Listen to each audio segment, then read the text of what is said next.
मौसम चाहे गर्मी का हो या सर्दी का हो, कोकोनट ऑयल यानी कि नारियल का तेल आता है भरपूर फायदों के साथ। अगर वो कोल्ड प्रेस्ड कोकोनट ऑयल है तो आप उसका खाने में भी उपयोग कर सकते हैं।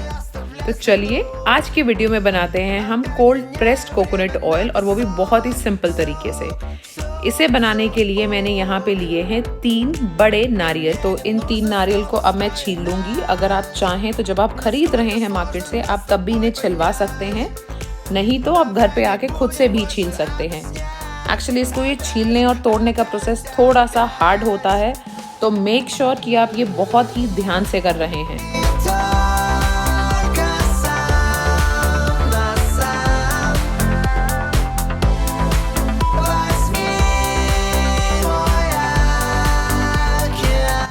छीलने के बाद आप देखेंगे इस पे मार्क्स बने होते हैं। आप उन्हीं मार्क्स में से किसी एक मार्क को थोड़ा सा किसी भी तीखी नोकीली चीज़ से छील के आप उसमें से उसका पानी निकाल सकते हैं।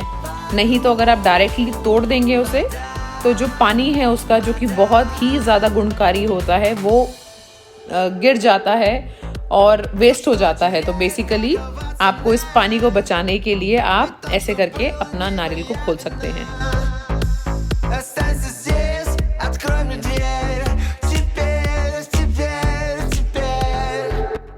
तो यहाँ पे लगभग मैंने पानी सारा निकाल लिया है। अब ये कम्प्लीटली सेफ है मेरे लिए इसे तोड़ना।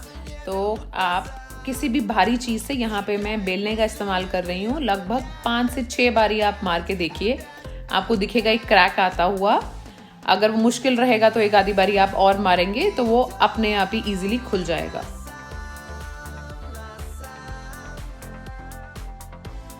तो यहाँ पे मैंने ये स्क्रैपर की मदद से मैं नारियल को स्क्रैप करूँगी। ये मैंने अमेज़ॉन से मंगवाया है, लिंक आप डिस्क्रिप्शन में देख सकते हैं। और मेक श्योर कि आप शुरू करने से पहले अपना जो किचन टॉप है उसे अच्छे से साफ़ कर लें। और अब हम स्क्रैप करते हैं। ये प्रोसेस थोड़ा सा हार्ड होता है अगर आपको 2 से ज़्यादा नारियल करने हैं। अगर आपके पास स्क्रैपर नहीं है तो कोई प्रॉब्लम की बात नहीं है, आप सिंपली उसे एक नाइफ़ की मदद से छील के ब्लेंडर में डाल के भी सेम चीज़ कर सकते हैं। बस थोड़ा सा नाइफ के साथ वो थोड़ा सा प्रोसेस लंबा हो जाता है, बट रिजल्ट सेम आएगा।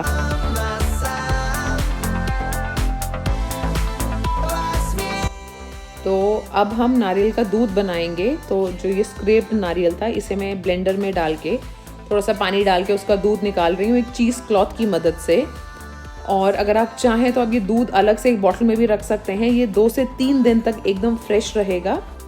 और ये दूध निकालने के बाद हम इसे कम से कम 6 से 7 घंटे के लिए फ्रीज़र में रख देंगे जमने के लिए, ताकि बेसिकली जो क्रीम है नारियल की वो ऊपर आ जाएगी और पानी सारा नीचे बैठ जाएगा। तो लगभग 4 से 6 घंटे के बाद आप देखिए ऐसे ये जम जाएगा और ये जो क्रीम है ये सारी ऊपर आ गई है। और ये क्रीम का टेक्स्चर देखिए आप कितना सॉफ्ट है और बहुत ही ज़्यादा हाइड्रेटिंग होता है ये। तो अब मैंने ये जो क्रीम थी इसे मैं काट के बहुत ही आराम से, क्योंकि जो नीचे है वो उसका ऑलरेडी पानी बैठ चुका है, तो आपको बहुत ही आराम से इसे उठाना है।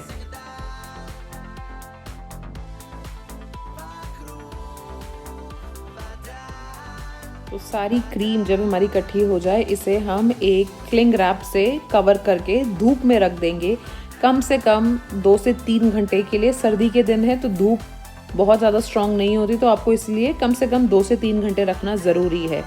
2 से 3 घंटे के बाद आप देखेंगे जो पानी है वो ऑलरेडी नीचे बैठ चुका है।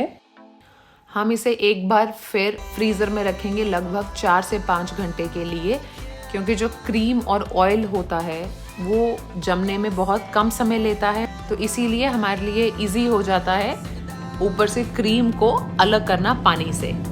और अगर आप नारियल का तेल कोल्ड प्रेस्ड वे से बनाते हैं तो आप उसका इस्तेमाल खाने में भी कर सकते हैं। और स्पेशली ऑयल पुलिंग, जो आजकल के टाइम में बहुत ट्रेंड में है, क्योंकि ये टॉक्सिन्स रिमूव करने में आपकी मदद करता है, तो आप वैसे भी ऑयल पुलिंग के लिए भी इसका इस्तेमाल कर सकते हैं। तो लगभग 4 से 5 घंटे के बाद आप देखेंगे ऊपर की जो क्रीम है यानी कि ऑयल है वो जम चुका है, मगर उसके साथ ये थोड़ी सी कर्ड फॉर्मेशन आती है। तो आप किसी भी नाइफ के हेल्प से उसे स्क्रैप करके अलग कर सकते हैं। और आप सिंपली उसके बाद अलग करने के बाद इसके क्यूब्स बना के किसी बॉटल में डाल के रखिए, preferably glass bottle. Coconut oil हमारी स्किन के लिए, हमारे बालों के लिए बहुत ही ज़्यादा नरिशिंग है और ये हमारे स्किन को यूवी रे से भी प्रोटेक्ट करता है, यानी कि सनस्क्रीन का जो असर है वो आपको naturally cold pressed coconut oil से मिल रहा है। तो आई डोंट थिंक इससे अच्छा कुछ और हो सकता है। तो आप रेगुलरली इसका इस्तेमाल करें, खाने में, अपने बालों में लगाने के लिए, स्पेशली आजकल के दिनों में जब हमें बहुत ज़्यादा सैनिटाइज़र या हैंड वॉश करना पड़ रहा है और हमारी स्किन बहुत ही ड्राई हो जाती है। तो उन सब चीज़ों के लिए ये वन सिंपल सॉल्यूशन है। आयुर्वेदा के हिसाब से जिन लोगों को पित्ता दोष है, यानी कि शरीर में गर्मी रहती है जिसके कारण हमारे बाल भी झड़ सकते हैं, उन लोगों के लिए नारियल का तेल किसी वरदान से कम नहीं है। तो प्लीज मुझे कमेंट बॉक्स में लिख के बताएं कि आपको ये मेरा वीडियो कैसा लगा, और अगर ये आपके लिए हेल्पफुल था तो please like, share and subscribe. Till then, take care of yourself. I'll see you next time. Bye bye.